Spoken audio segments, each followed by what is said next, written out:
In the very heart of the 12th century, when the Latin Christian East struggled to maintain its fragile balance in the face of Muslim threats and internal disputes, one figure stood out: Baldwin IV of Jerusalem, the Leper King. But today, we delve into a lesser-known yet deeply revealing episode: the failed crusade of Philip of Flanders and his tense relationship with the young King of Jerusalem. Imagine a powerful crusader, hungry for glory and influence, arriving in the Holy Land with his own ambitions. Now imagine a teenage king, ill yet strategic, trying to protect his kingdom from external and internal forces. The meeting between Baldwin and Philip of Flanders was not merely a matter of diplomatic courtesies. It was a dangerous game of authority, vanity, and survival. Why did Philip's crusade fail to become the much-anticipated reinforcement for the Crusader states? What decisions did Baldwin have to make to preserve the unstable balance of his kingdom? Stay with us until the end of this video and discover how this episode helped shape the destiny of the Kingdom of Jerusalem and revealed the extraordinary clarity of a teenage king consumed by leprosy, but guided by a brilliant mind. By the end of the 1170s, the Latin Kingdom of Jerusalem found itself at a crossroads. Surrounded by increasingly organized Muslim enemies, especially under the leadership of Saladin, the kingdom heavily relied on Western support. Baldwin, crowned still a teenager and afflicted by leprosy, faced not only the Islamic advance, but also internal fragmentation among local nobility and newly arrived crusaders. It was a time when every alliance had to be weighed with caution, and any political mistake could be fatal to the survival of the Christian presence in the East. In this scenario, Philip of Flanders arrives. In the year 1179, Count Philip of Flanders landed in the Holy Land with a powerful entourage, a large army, and intentions that went far beyond pious service. Coming from one of the richest and most influential regions of Europe, Philip was not a mere pilgrim. He was an ambitious prince who saw in the crusade not only a way to sanctify his soul, but also to project his authority over the Latin states of the East. Baldwin, then around 18 years old, already showed advanced signs of leprosy. Even so, his political mind was clear and sharp. He knew that reinforcements from the West could be decisive against Saladin, but he also realized that the Count of Flanders would not accept subordination. From his arrival, Philip made it clear that he desired great influence over strategic decisions, and more so, he intended to receive control of fortresses or territories in exchange for his help. William of Tyre, chronicler and chancellor of the kingdom, tells us that the king was cordial but firm. Baldwin offered Philip the opportunity to join joint campaigns, especially in the north against Aleppo, a strategic position in Muslim hands. However, the Count refused. He preferred to attack more symbolic and prestigious targets, such as Damascus, which was militarily unwise at that time. Tensions rose when Philip demanded control of certain fortresses to ensure his continued presence, an unacceptable request. Baldwin, though young and ill, vehemently refused to cede any part of the royal territory to a foreign crusader, no matter how noble. There was a profound logic to this refusal. If he began giving up fortresses in exchange for promises of aid, he would risk the very integrity of the kingdom. Philip, frustrated by his failure to impose his will, ended up diverting his efforts to Antioch, where he tried to influence local politics by marrying his sister to Prince Bohemond III. This maneuver was perceived by Baldwin as a clear attempt to weaken Jerusalem and build an alternative power center in the north. While Saladin threatened the kingdom's borders, Philip's efforts were dissipated in intrigues and political disputes. He took part in brief skirmishes, but avoided major confrontations, and after a few months, decided to return to Europe.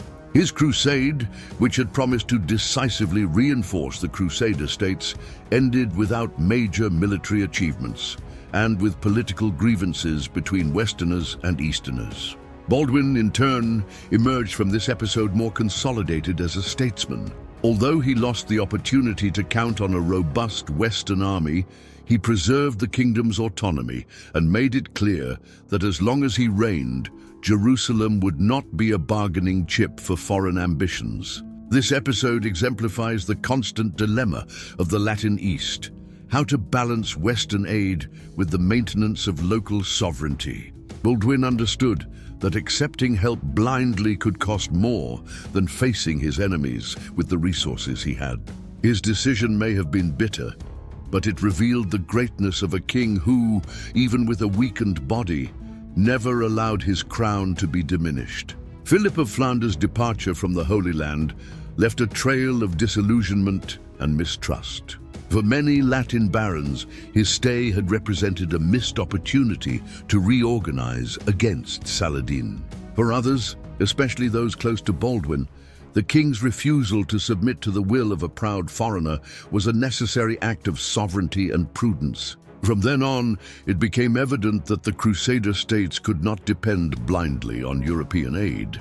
The relationship between East and West, though united by Christian faith, was marked by different worldviews. While the Latins of the Holy Land were immersed in local alliances, surrounded by enemies, and forced into daily diplomacy with Muslims and Eastern Christians, the European nobles often saw the Crusade as a stage for showcasing warrior virtues and seeking spiritual and material rewards. Baldwin, even so young and physically debilitated, perceived this dissonance with clarity. The refusal to meet Philip's demands was not merely a gesture of royal pride, it was an act of political responsibility.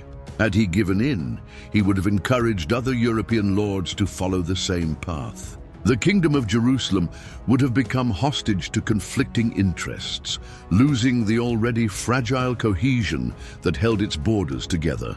Internally, Philip's absence caused some frustration among the kingdom's more belligerent nobles, such as Raynald of Châtillon and Raymond of Tripoli himself. For them, the presence of a European army represented a chance to resume the offensive against Saladin. But Baldwin, aware of the logistical limitations and political instability, remained focused on preserving the administrative and diplomatic structure of the kingdom. He preferred to form punctual alliances with Muslim emirates rivaling Saladin rather than launch a reckless campaign with unpredictable allies. This stance also impacted how the king would handle future crusades. He began demanding clear commitments from Western leaders, setting objectives and limits even before accepting them in Jerusalem. This change in approach had lasting consequences, influencing even the planning of the future Third Crusade decades later. On the other hand, the disappointment with Philip strengthened the perception among Eastern Latins that the kingdom's salvation depended above all on internal cohesion. The experience reinforced the bonds between Baldwin and his most loyal advisors, such as William of Tyre, and showed the court that even under external pressure, the king was capable of maintaining the authority and dignity of the crown. William of Tyre wrote that Baldwin was more prudent than many grown men, and that his leprosy, though terrible, seemed only to intensify his vigilant spirit and political awareness. This episode with Philip of Flanders proves it. It was not a battle with spears and swords, but a silent struggle for autonomy, prestige, and political survival. By refusing easy rewards and confronting one of the most powerful lords of Western Christendom, Baldwin reaffirmed his role as a true king, not only by birthright, but by merit and discernment. His strength did not lie in muscles, but in the intelligence with which he guided his people through times of turmoil. This episode reinforces the image of Baldwin as a sovereign who understood the limitations of crusading idealism and the dangerous temptations of noble pride. Between glory and survival, he chose to govern with realism, even if that meant displeasing counts, princes, and Western crusaders. The failed crusade of Philip of Flanders was not marked by grand battles, but revealed the silent conflicts that threatened the very soul of the Kingdom of Jerusalem. Among fragile alliances, excessive ambitions, and a war that never relented, Baldwin showed that true kingship is not measured by physical strength, but by the ability to see beyond the immediate. By refusing to submit to the will of a foreign prince, Baldwin showed that the throne of Jerusalem was not a piece to be moved by others' ambitions. Weakened by leprosy but strengthened by clarity of mind, he preserved what was most precious, the autonomy of his people and the dignity of his crown. This episode is a lesson in politics, courage, and vision, a reminder that in times of crisis, true leaders do not seek popularity, but the lasting good of their nation. If you enjoyed this video, leave a like, share it with fellow history enthusiasts, and comment below what else you'd like to know about the Leper King.